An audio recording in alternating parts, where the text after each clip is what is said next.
Stop. Don't scroll off if you love antiques. You won't believe the gems I've found.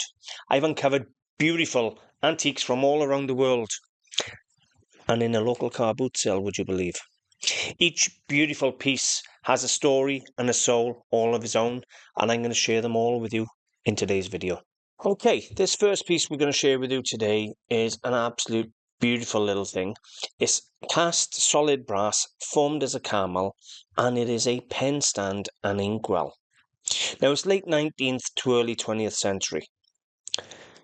Now you can see this groove here at the front is for your pen, as you just saw there. You have a nice marbled fountain pen sitting on there, and obviously your ink in the top. Now could you imagine a very well-to-do travelled gentleman in the late 19th to early 20th century, maybe travelling India, Egypt, anywhere along them lines, picking up this as a souvenir, coming home and putting it on a desk, showing signs of wealth, travel, exotic nature. There wouldn't have been a lot of people with this type of object around in that time. So it's a really nice, interesting thing. And it's in lovely condition too. It's got history, it's usable, it's decorative. And as I say, could you imagine how that lady or gentleman would have felt in the early 20th century, having this on the desk, people coming in, looking at it, just admiring, knowing they'd travelled the world. It was a status piece as much as it was a usable or utilitarian piece. This is absolutely wonderful. It has a beautiful dragon in high relief. The box is made of antimony, which is almost like a soft pewter type alloy. It's Japanese. It's a wonderful shape, wonderful colour. I love the dragons. They're all the way around. I'm not sure if he's chasing the pearl or if it's just a dragon, but it is a beautiful little Japanese trinket box in antimony. Now you imagine this, maybe you could put a little bit of velvet in there and turn it into a ring box. It's beautiful. Honestly, it is unique. It's wonderful. If you love Oriental and dragons and things like that, then you could make a really unique ring box or just a little trinket box. It's not very large. 75mm by 60mm by 50mm. So it's quite modest, but you know what? It would make a beautiful box. Really would. And I love it. So we've gone all the way from sort of India or Egypt all the way across to Japan. Next, we're coming across to England. I have some beautiful antique glass perfume bottles. Well, I'm putting them down as perfume bottles. They could be toiletry bottles, but they're absolutely gorgeous. Every single one of these bottles is beautifully hand cut. You have this one here with all the strawberry diamonds. This one's faceted into the panels, and this one is vertically faceted all the way around. These two you have cut glass stoppers, and this one a sterling silver stopper. Really nice. They're sort of Victorian and early 20th century. Look at the quality of that bottle. Absolutely beautiful. Real nice. Again, nice bottles, and this one's a bit more plainer, but believe it or not, it's better than you think. It's a fully hallmark lid, but even you can see every single piece of this body is cut. So it's not just a pressed glass bottle with a silver topper, it's beautifully hand cut. So it's three really nice, perfume bottles or toiletry bottles. You put them in a bathroom, on a dressing table, something like that, they're going to look beautiful. This is gorgeous. Now this is Indian. I've come across this on a table and it was something like 6 o'clock in the morning. It was dark. I didn't even attempt to look for hallmarks. Do you know why? Telltale sign, do you see these coins? They are Travenor coins, and I know exactly what they are because I've had them in the past. And you have coins from the first half of the 20th century, Indian coins, Travenor coins, and they were later made into objects, bowls, dishes, tea strainers, you name it. I've seen so many different things with these Travenor coins. Now look how many coins are actually in this. You could theoretically take all these coins back off and just nip the solders off and clean them up and tidy them up. these coins sell on their own. They're very collectible individually, right? Now this is an object. Unfortunately, it's got a bit of damage, but it's a large dish.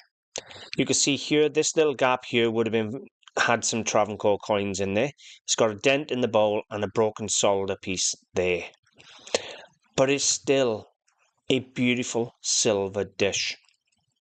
There's the broken solder, but honestly, this was on the floor, under the table, and it was going as junk at a car boot sale. Now this is literally digging treasure out. I can tell you that now. It's beautiful. Now, I wouldn't want to destroy it and take the coins back. I still think it's a work of art, and it's 120 grams of silver. So it's a really, really nice silver dish. All the way now back to Britain. We have a First World War Army Cyclist Corps cap badge. The Cyclist Corps were an innovative unit during World War I for rapid communication and scouts between trenches and battlefields. These soldiers played a vital role in rapid response, relaying messages and intelligence during the battle when horses couldn't reach the front. Now, the Cyclist Corps were formed in the early 1900s, but they were all disbanded by sort of 1920. So that dates this up to 1920, which is First World War. Army Cyclist Corps, and I'll be honest with you, I'd never seen one before. I saw it at the car boot sale, and I instantly pulled my phone out, checked my phone, because I hadn't seen one before, and I had to buy it. They're quite scarce. They come in a variety of shapes. You can have a solid wheel, you can have an open wheel like this, and you can have a variation number of spokes. Mine got 16 spokes. I've no doubt a specialist would know all the difference to look for, what's rarer and what's not. I'm not that good. I'm just a general dealer. But I knew I absolutely loved the badge. Been through World War One, and it's just full of history. This piece, maybe somebody could help me with. I'll read the description. I put it on a Facebook group asking for some help. Now, I'm not a rug man, but if I see a really nice wool rug, I'm going to buy it. So I'm going to read the description to you, and I've got, could I kindly ask for some advice on the age and origin of the rug I recently acquired? It's approximately 5 foot long and appears to be hand knotted with a deep wool pile, and what I believe are natural dyes. From the research I've done so far, I believe it's most likely Persian, Iranian, possibly from Hamadan or Shiraz region, or perhaps nearby tribal areas. I estimate the rug dates back to the 1960s, but I'd love to hear from someone with more experience. It is absolutely gorgeous. You wouldn't believe the weight on it. It is really, really heavy, and the pile is about an inch thick, and I loved this design. Here's a picture of the back. It's definitely a hand-knotted rug, a handmade rug. So if anybody is able to help with this rug at all, I'd love some advice. Maybe leave a comment or give me a message. I would love any help you could give me on this rug. I haven't listed it yet. I posted it up on a Facebook group asking for help, and none have come across. Unfortunately, you find that sometimes with Facebook groups. Some groups you get help with, others you don't. But I thought it was lovely either way. Now, that's usable. Some rugs get hung up on the wall as decorative. It's small enough to be hung, but it would look amazing on the floor. It's a really nice rug, and honestly, if you feel the weight on it, it's absolutely stunning quality. Now this pulls on my heartstrings. I done a video on this dog all on his own. This dog was pulled out of a pile of rubbish at a car boot sale, destined to go to the dump or the wood chipper. It was unloved. It was dried out. It looked terrible. And I done a restoration video on it. I'll put the link to the restoration video in the description if anybody wants to go and see how he was before and the restoration of him. He was cracked. He was cracking everywhere from the dryness where they'd put him in front of a radiator or someone maybe in a conservatory in front of a window. And he had just dried out and he'd lost all colour. He was pale. What we got is a 15-inch tall bulldog or mastiff type dog, beautifully carved out of a single piece of wood. Now, look at that. Look how proud and tall he's standing. He's proud of himself, but he weren't looking like that, believe me, before I got to him. This would look amazing in any home. It really would. And if you're a dog lover like me, then, you know, what can I say? There you go. I've shown the underneath here just so people can see it. It is wood, not a resin one. But beautiful dog. Absolutely adored him. But if you want to see the restoration video, I'll put that in the description. Now this is quite unique. This is a Continental silver, so it's only 800 grade. It's fully hallmarked outside and inside, but if you look at that, it looks like a pocket watch case. You would look at that and you would think that is a pocket watch, but it's actually a locket. But it's quite unique to have a locket formed like a pocket watch. There's the mark, 800. Look at that. It's a locket, but it looks like a pocket watch. Never seen one. Love it. Really unique, really nice item. As you can see, I haven't cleaned it.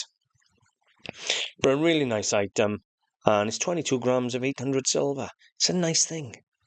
But what got me, you could dangle that on the end of a watch albert or fob, and people would think it's a fob watch. But it wouldn't be. It'd be a locket. You could open it up. Instead of looking at the time, you could look at your family. How wonderful would that be? This is an actual watch albert fob. You found plenty of these early 20th century medals, if you like, or fobs that you'd hang on an albert. I've mentioned an albert a couple of times. What an albert is a chain that would go from your buttonhole to your pocket, and it would have a pocket watch, and then dangling off there, you'd have a little chain where you'd hang a medal or something like this. So, really nice thing. It was 1923. It's going to be gold on silver. It's fully hallmarked on the reverse. There's the hallmarks. And it was by a silversmith called Edward Smith. This was really nice, and believe it or not, it took me ages to figure out how to open it. We have an octagonal, so it looks almost like a nut. It's octagonal, but it's a bracelet. It's a big, heavy bracelet. You can already see here the 925 mark. That's where you're looking for sterling silver jewellery, or sterling silver anything, if it's got 925 or the lion patent. I give this one a little clean because it was black. But it's a lovely bangle. You can see there where it opens. There's the mark again. Just a nice thing. 24 grams, and it's 10 mil wide, so it's a good thick bangle. But I thought it was a really unique, unusual shape. Now I've only shared with you probably 8 or 9 interesting items. I list on my website between 50 and 100 items a week of all different grades from all over the world. Honestly, some of this stuff on the website is absolutely beautiful. So if you love antiques, check out the stuff on the website. I got thousands of products on the website. I got multiple articles on the website, all designed to help you learn about antiques and do this if you want to become an antique dealer. My YouTube channel has almost 1,100 videos. Haul videos, how-to videos, identification videos. So if you like this video, please consider subscribing. And if you got any value out of it, any value at all, then I would be eternally grateful if you'd consider sharing the videos or recommending the channel to a friend. It helped me enormously, and if you've got someone who loves antiques and you know them, they'd probably enjoy the channel too. I can't recommend enough you go and watch the restoration on the dog. It's beautiful how we come up, and I gotta be honest with you, loved filming it. Thank you very much for watching, and I'll see you soon. Bye for now.